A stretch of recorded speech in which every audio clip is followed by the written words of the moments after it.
Old Hollywood sparkled with glamour. But behind the glittering surface was a world fueled by jealousy, ego, and bitter rivalries. Stars who seemed flawless on screen often clashed so fiercely off-set that entire productions nearly collapsed. The strange part?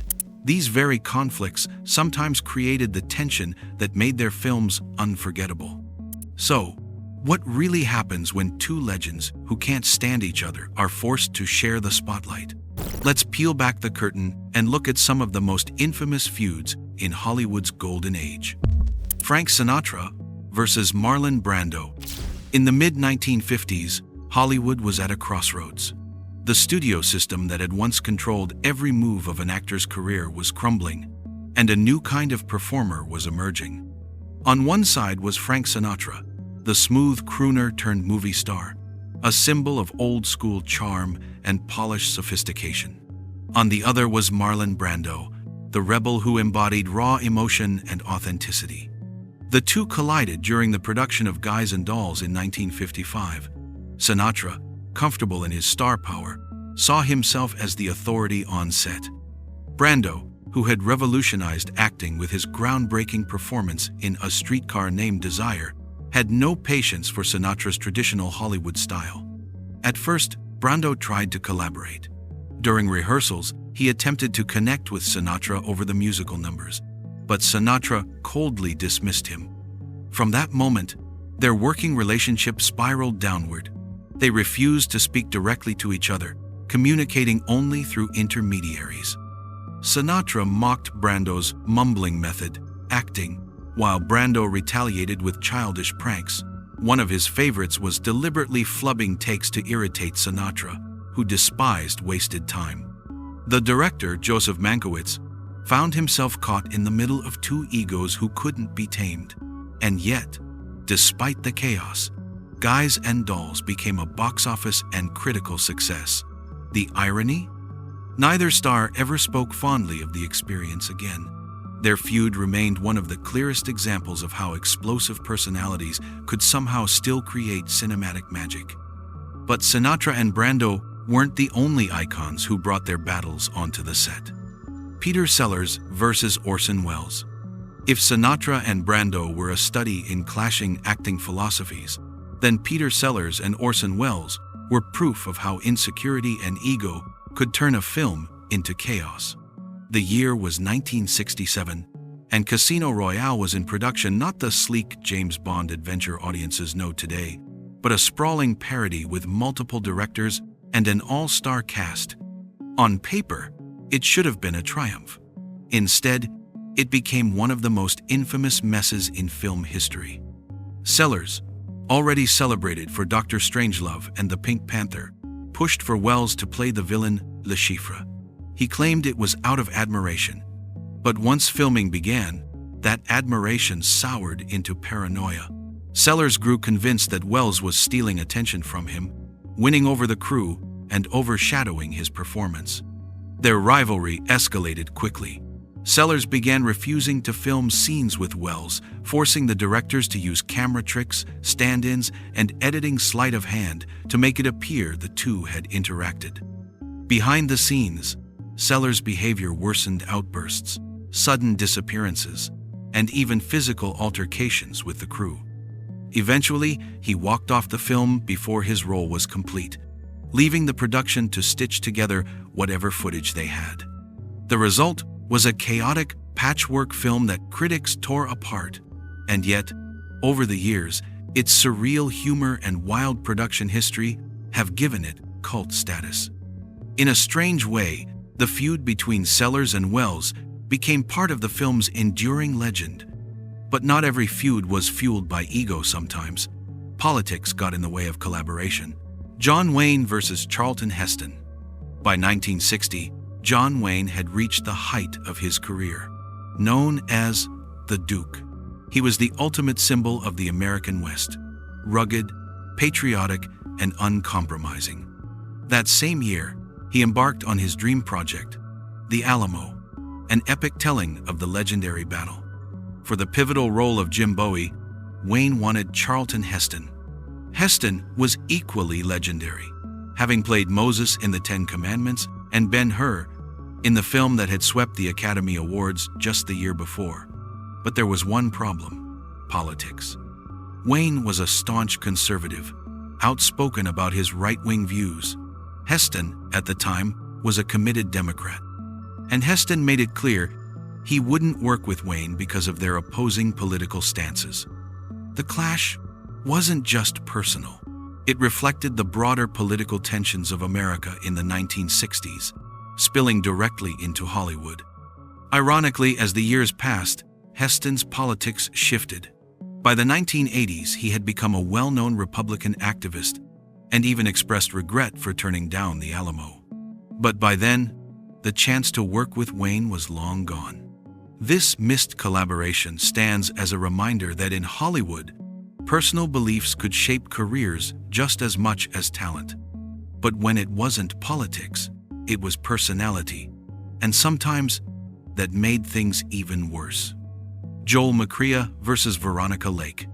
Romantic comedies depend on chemistry between their stars, but in 1941's Sullivan's Travels, the sparks between Joel McCrea and Veronica Lake weren't exactly romantic.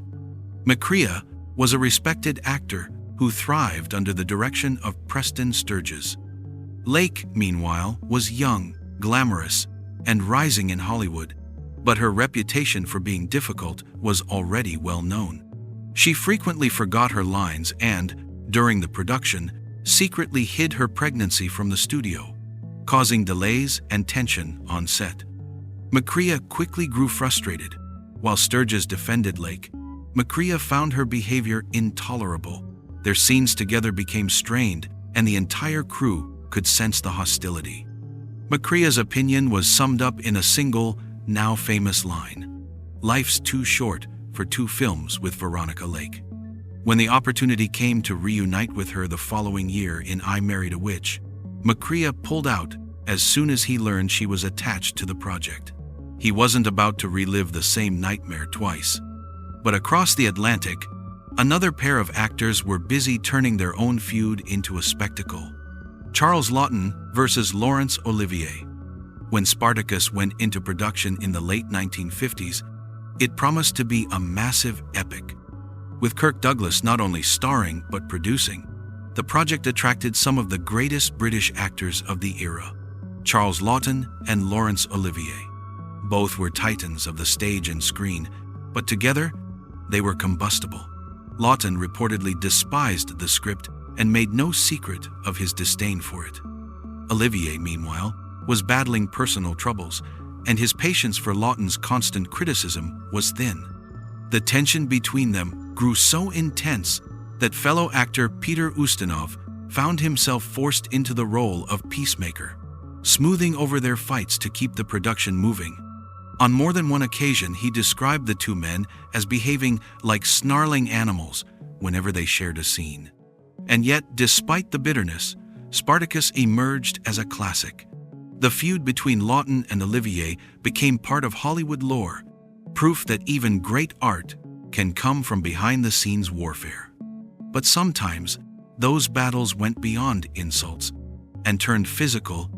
Bette Davis versus Errol Flynn. Few actresses commanded as much respect as Bette Davis. Fierce, uncompromising, and unafraid to speak her mind, she was a force of nature in Hollywood. Errol Flynn, meanwhile, was known for his charm, good looks, and swashbuckling roles, but his reputation for lacking discipline on set frustrated many of his peers.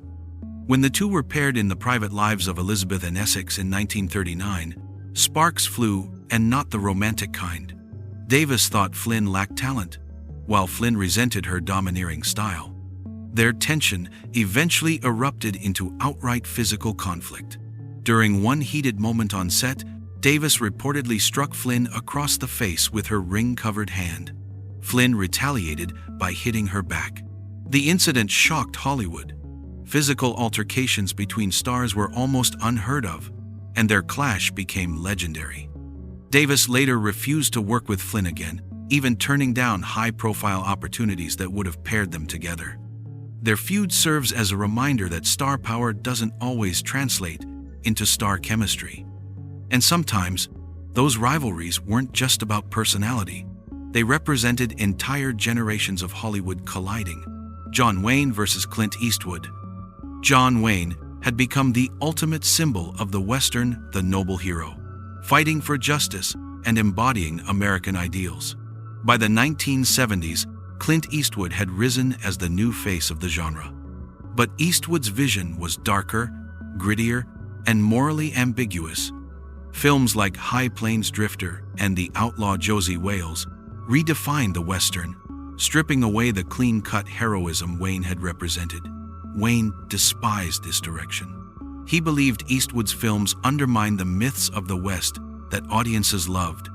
Eastwood admired Wayne and even invited him to collaborate on projects, including a film called The Hostiles. Wayne rejected the offer not once, but 3 times, citing his disapproval of Eastwood's interpretation of the genre. The divide between them wasn't personal animosity, so much as it was symbolic. The old Hollywood of idealized heroes versus the new Hollywood of complicated anti-heroes. The fact that the 2 most iconic Western stars of all time never worked together says everything about how deeply those differences ran.